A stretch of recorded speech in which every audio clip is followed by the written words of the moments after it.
Hey guys, and welcome to my channel. This is a support group requested video, okay? And the survivor asks, since the narcissist teaches and trains us to self-hate, self-sabotage, and self-abuse for their entertainment, I would like to know, how can we not fall for it and just let their remarks slide? How can we never again self-hate and self-sabotage? Since us empaths are highly sensitive, is there a way to have protection from them bringing us down, which is actually ourselves who allow them to? All right. So this survivor has said a mouthful, and there's quite a few questions here within one. So let's go down this because there is actually some really great answers and solutions to these issues of concern. All right. So let's just go through the whole paragraph and just do one at a time here. All right. So she says, since the narcissist teaches and trains us to self-hate, self-sabotage, and self-abuse for their entertainment, I would like to know, how can we not fall for it and just let their remarks slide? Okay, so let's just stop there with that question. How can we not fall for it and just let their remarks slide? Well, by number one, having that emotional maturity, okay? Because yes, it's just their remarks, it's their thoughts, it's their opinions. So when we increase our emotional maturity, we learn how to separate other people's thoughts and emotions from our own. And then when we are sure of who we are from the get-go, okay, when we have our adequate self-love, self-confidence, and self-awareness, and it's in a positive, balanced, healthy state, other people's remarks will be able to slide. So if you are in a situation where you're overly bothered by what someone has to say, I would have to question your self-esteem, And let me just sidebar right here.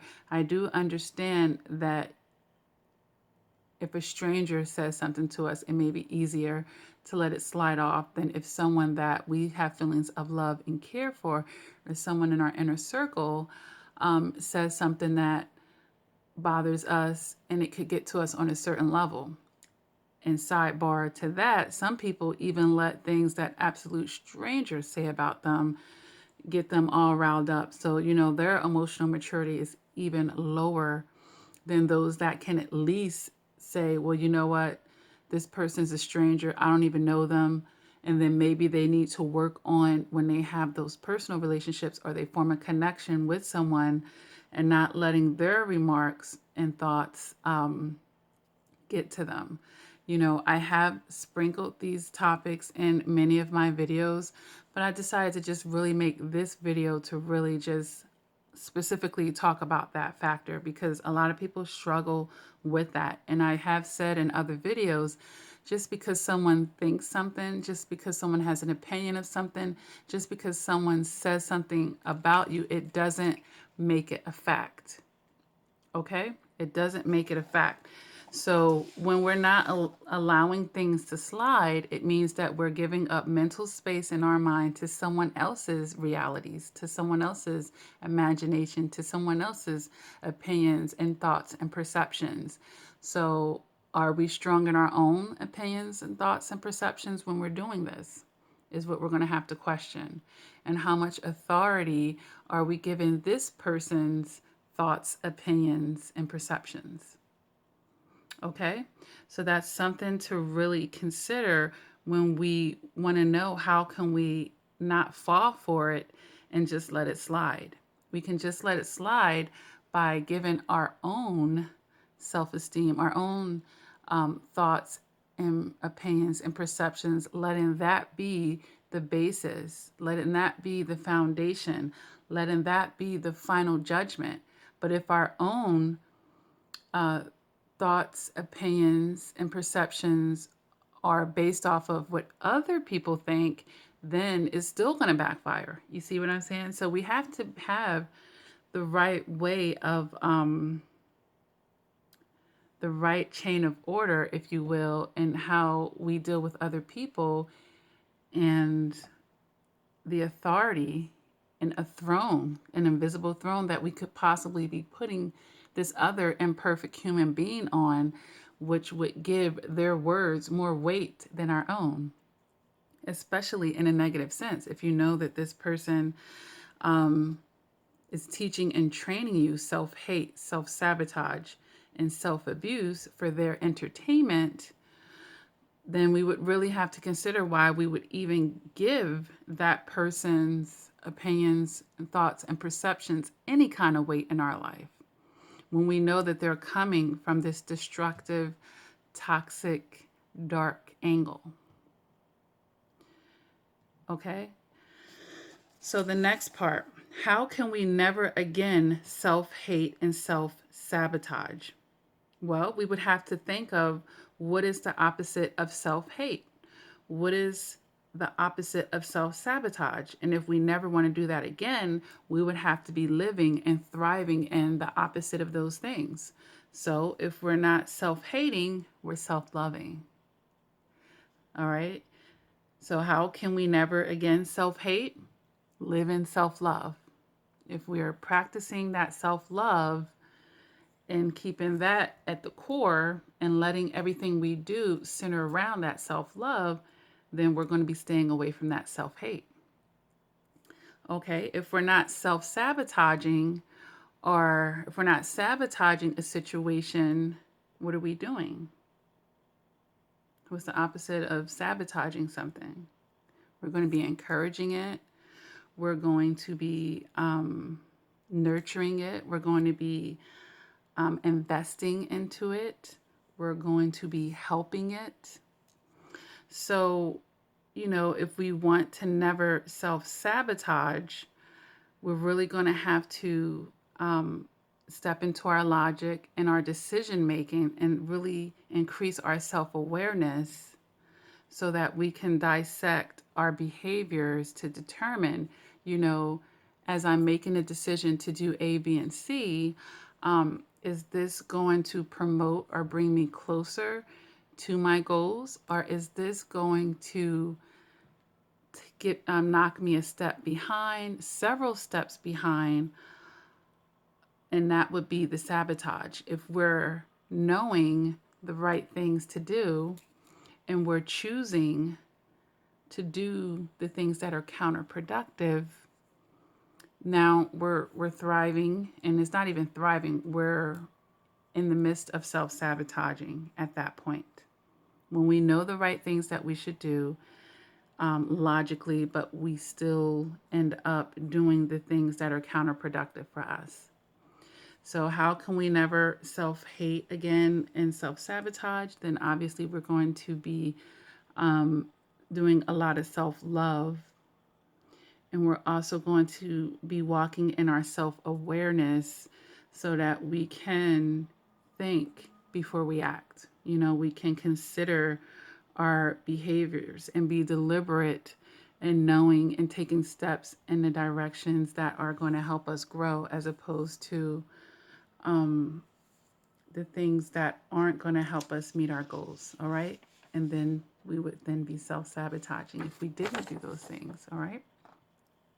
So now in the next part of the survivors paragraph says, since us empaths are highly sensitive, is there a way to have protection from them bringing us down? Let's stop there. Yes, there is a way, and that is called having boundaries. Having boundaries, because, you know, this is really something that empathic people must learn so that they can have balance around them, is learn how to interact with people without enmeshing with them and without attaching to them in a manner as to where you're running as one, or as to where you can't have the empathy and sometimes sympathy for a person without taking it on. And that's the thing. Empaths, a lot of times, they want to save the world. They want to balance that person's life back. They want to rescue people. And because they feel so deeply, people's misfortunes, people's,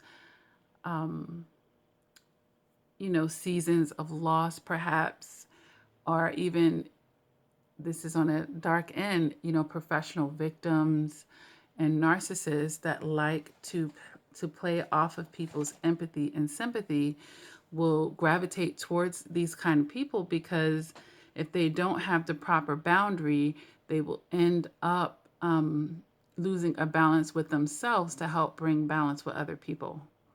Okay, so a way to protect yourself from that bringing you down is to have a boundary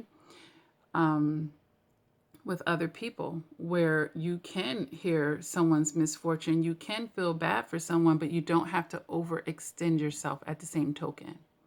Okay? You don't have to overextend yourself. So you can help, if you can help, in the manner that is still leaving you with your self-love and balance and doesn't put you then in a state of emergency. It doesn't jeopardize yourself. You're not going to sacrifice your own well-being to help somebody else's well-being increase. All right? So to protect yourself, you're going to have boundaries. And I also encourage survivors to have a shield, if you will, that can help you protect your energy, because this is what you are protecting in essence, so that you're not absorbing, maybe their severe sadness. You're not absorbing their anger and bitterness. You're not absorbing, their toxic energy into yours. If I woke up and I felt happy until I spoke to my brother and he had all these horrible things going on, and now I've absorbed all his energy, and now I'm feeling like he felt by the end of the conversation. And I know when we love other people, we get affected on some level when we see that they're not in the happiest of places. Okay?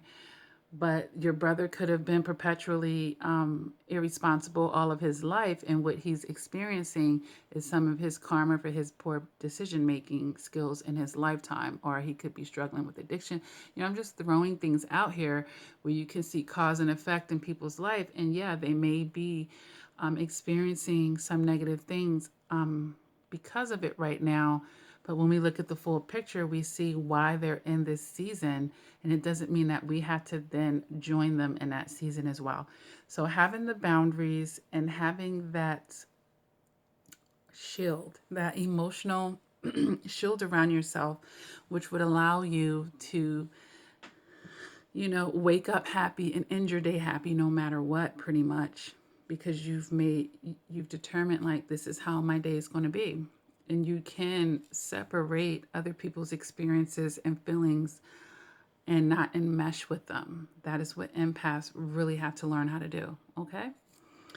So the last part of the survivor's paragraph points to some self-awareness here, in which they say, which is actually ourselves who allow them to. So now, this is really great that at the end of this paragraph, that the survivor is realizing that we have to give someone the authority. We have to hand over the power. We have to put them on the throne or the pedestal. We have to increase the value of their emotional intelligence, of their thoughts and opinions, for them to be able to affect us in this way. For them to be able to even come into our life and train us and teach us to have this self-hate and self-sabotage and self-abuse. We have to give them that authority. We have to be, there has to be cracks in our foundation, unless this is happening in your childhood, of course, where we are looking for our caregivers to show us the way, that because we're vulnerable and we're reliant on them to teach us the way to go, But as adults, when people are coming and doing this to us, there's cracks in our own foundations where we're allowing other people to fill it. But chances are a lot of times we will end up with a toxic person and they're going to fill it with their toxicity. Okay. So, I really hope that this is helping the survivor get some insight on the questions in the paragraph. Um, if this video resonates with you, you can go ahead and give it a thumbs up. Feel free to make a comment down there. These are great ways to support this channel and a great way to get this information out, because views, comments, and likes help YouTube algorithm push this information out. And we know that they don't teach emotional maturity in schools. So, if you want a channel like this to really thrive, really be active on it. Like, comment, share, and each one teach one. Information that you learn on here, tell your nieces and nephews, tell your children, your godchildren, the children in your community. Hey, tell your friends, because some people are learning late in life. All right. So, thanks for watching. I will be putting up some more videos. If you ever have any video suggestions, feel free to always leave them down there in the comments. If you are struggling with understanding narcissistic abuse, healing from a toxic relationship, and doing your shadow work, making and reaching goals in your life, the relationship that you have with yourself, understanding psychology, your health, all types of things. I do offer coaching sessions, guys. You can go to www.lakiacrawford.com to schedule your appointment. Or a lot of people just hit me up on social media and they like to do things the old school way, and that's also fine as well. I'm on Facebook, I'm on Instagram, I do have a Twitter as well. My email address information is always down beneath the videos, and it's definitely on the about page. All right, make sure that you guys are hitting the bell so that you get notified when I upload videos. And definitely happy New Year's to everyone, as this first record is taking place, a couple of days before the year's end. And, now is a great time to do that self-reflection, clean out house, and detox yourself, not just physically, but mentally. And yes, your space around you, if you need to declutter, and just, really write down and get organized with your goals and that you want to have for yourself. All right. Keep doing the work, guys. It's always great talking to you guys. And until next time, please take care.